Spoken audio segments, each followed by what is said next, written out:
What we're doing at the National Weather Service this time of year is to help inform the residents of the area what to do before, during, and after hurricanes and quite frankly, any type of severe weather. What to do before a storm hits is, I think of these 7 basic concepts. And the first concept is to sort of understand what your risks are. Look back at, in history, look at previous storms. If you're new to the area, maybe ask your neighbors and try to get as much information as you can regarding what are the weather hazards specifically to your location, your home, your business, your school, whatever the case may be. And obviously we've had many hurricanes and tropical storms move through. So ask the folks around you, hey, what normally has happened here in the past? During, has it flooded here? Have we had high winds? Is this a flood zone? Okay, find that information out. Know if you're in a flood zone. When we think about hurricanes, we should be thinking about water. That causes the most damage is floodwaters. So find out if you're in a flood zone. Number 2 is to develop an evacuation plan for your family, your situation, maybe your business, in the event that you are in a flood zone and you are told to evacuate. So again, reach out to community members, find out when was the last time we've had an evacuation order, or have we ever had an evacuation order? Do we live in an evacuation zone? Number 3, build a storm kit, because everybody should have an emergency storm kit. Basically have the supplies you would need for at least 72 hours to ride out whatever happens in the aftermath of the storm. Think about, what would I do for 3 days if I was without power? What about, necessary medications? Non-perishable foods, water. Thinking about, while you wouldn't do this well in advance, but as a storm is approaching, filling up a bathtub with water so you can flush the toilet. These are all things that you want to sort of have in your kit or virtual kit, or be thinking about. Pet foods if you have pets at home.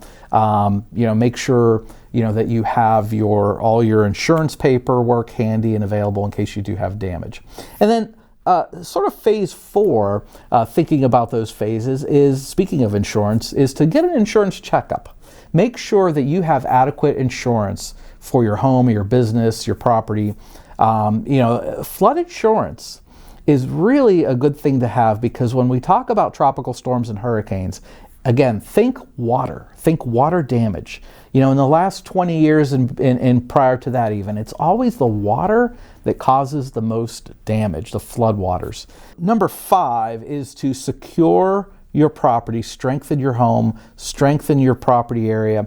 And what that means is, if you have any weak trees that are leaning over, or dead trees on your property, remove those, because how many times have we heard in the past when high winds blow over trees and that may not be impactful if the tree just lands in the yard and doesn't touch anything, but if it lands on your home, that could do subsequent damage that or in fact even cause injuries or fatalities. I've seen trees just slice right through homes and land on somebody and cause injury or fatality. So check your property, strengthen your home for winds.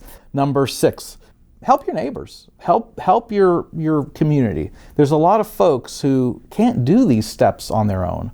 So reach out to your neighbor, ask them, hey, have you thought about doing all this to prepare for the hurricane season?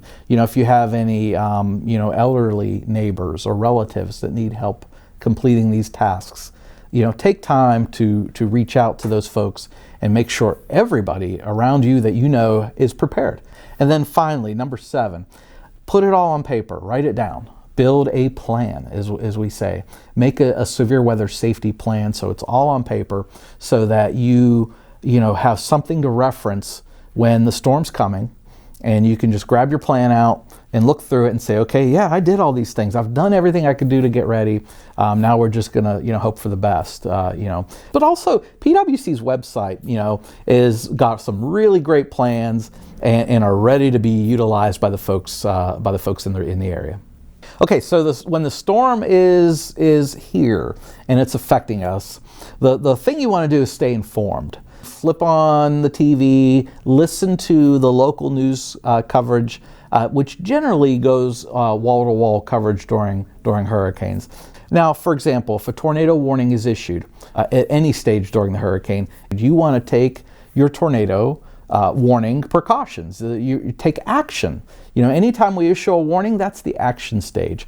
So you want to immediately seek shelter in an interior room on the lowest floor. A basement is ideal. Get underground if you can. But for example, my home, I don't have a basement. My home is built on a slab, concrete slab. So the next best option is the lowest floor interior room, such as an interior hallway, closet, pantry, or closet or bathroom. As long as your shelter room does not have windows, that's a good shelter place.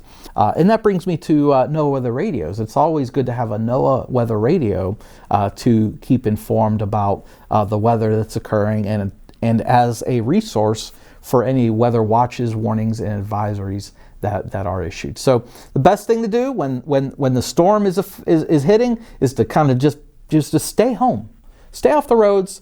Get into the best secure positions you can in your home, and just be ready to seek shelter if tornado warnings are issued, or if you sense that the winds are really picking up and damage is possible. Finally, I can't emphasize this enough. Stay home if you can. Avoid travel, because during hurricanes, remember an earlier comment I said about water. Flooding is what kills most people in hurricanes. So if in fact most of those fatalities happen in automobiles, people driving into areas where water covers the roadway. Think of the saying that we've had for a long time: turn around, don't drown, right? So if you encounter flooded roads, don't try to drive through it.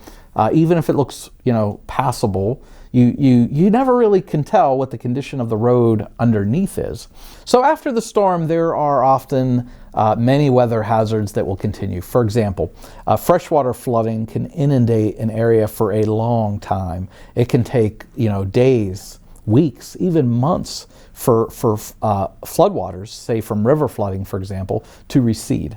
So we always want to make sure that we're aware of where those floodwaters are at and don't enter them.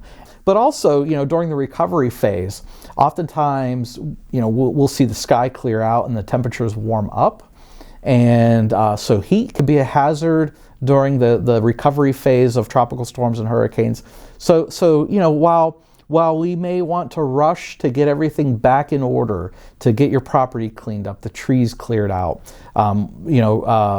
damage to buildings and structures of your home repaired, just take it easy too, especially if we get some really hot temperatures in the days after the storm. Just take frequent breaks. Try to do that activity in the morning or the evening when it's cooler, and just think about the heat and don't get overwhelmed by it. Lightning is oftentimes a hazard with, in the days before or after hurricanes, with just ordinary thunderstorms. So obviously if you're up on your roof and there's a storm approaching, or you hear thunder, or see lightning, you immediately want to get indoors, seek shelter indoors. The main ingredients, if you will, for tropical storms and hurricanes are warm waters. The warmer the water, the more energy, the more moisture that fuels tropical storms and hurricanes. And the warmer the air above it, the more moisture content that's available in the atmosphere, and the more rain that can fall. And again, if I could leave you with one last reminder, it's never ever drive through areas where water covers the road. Don't drive through floodwaters. That's where most of the fatalities with Hurricane Matthew in 2016 and Florence in the years after. That's where most of the fatalities happened, in people who were driving through flood areas, through floodwaters. If you see water covering the road, turn around, find another way. It's not worth risking your life to try to save a few minutes. Find another way to get home that's not inundated by floodwaters.